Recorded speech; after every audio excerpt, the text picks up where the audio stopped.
Ayan mga ka-farmer, magandang hapon. Ayan, mag-harvest tayo ng sili na red. Kaya lang wala akong gloves, pero dapat pag mag-harvest kayo dapat may gloves kasi siyempre ito maanghang. Ngayon i-harvest natin. Ayan, ang daming bunga. Ayan oh, hindi pa hinog. Kunin lang natin tong mga hinog mga ka-farmer.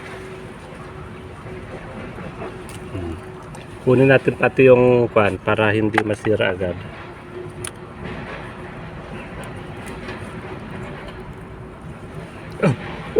Oh, ano yan? Meron palang, ayan oh, merong tawag dito, yun oh, kinagat ako. Yan, kita ninyo. Oh, grabe ang sakit. Yung bubuyog, yung bee na maliliit. Putya.